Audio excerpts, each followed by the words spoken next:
Sana na kanisa letu zuri la wapanzi wa Injili.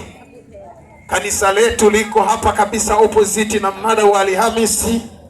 Mnada wa Alhamisi kabla hujafika ulipohamia, ukiangalia mkono wako wa kushoto ukiwa unaenda utaona kanisa kubwa liko mahali hapo, tunamtumikia Mungu. Haleluya. Watu wamepata uponyaji, watu wamewekwa huru, na hata leo wanakuja kuhubiri Injili mahali hapa kwa sababu ni habari njema. Jamani, tunampenda Yesu, tunatangaza Yesu. Haleluya, tunatangaza kwa sababu amewatendea wengi, anaenda kukutendea. Haleluya, Bwana Yesu asifiwe.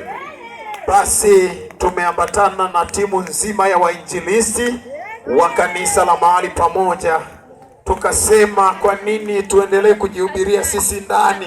Leo tukasema kwa marafiki zetu tuje tu wahubiri habari njema, na habari hizi ndizo ambazo zimebeba ushindi wa maisha yetu ya kesho.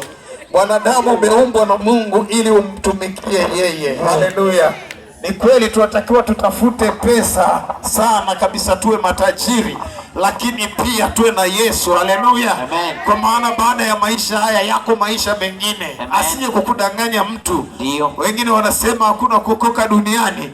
Hapa ndo kuna kuokoka kwanza hapa. Ili tuende kumiliki kule ambapo tumeambiwa Yesu ameenda kuandaa makao.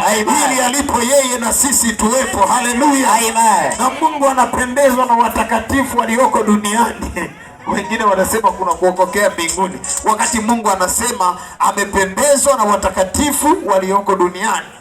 Basi saa hii naenda kumwalika wainjilisti wetu, wataenda kusimama wainjilisti wako wengi. Tunasema mahali hapa watu watafunguliwa na kuziona baraka za Bwana, kwa sababu Mungu analo kusudi jema juu ya maisha yetu.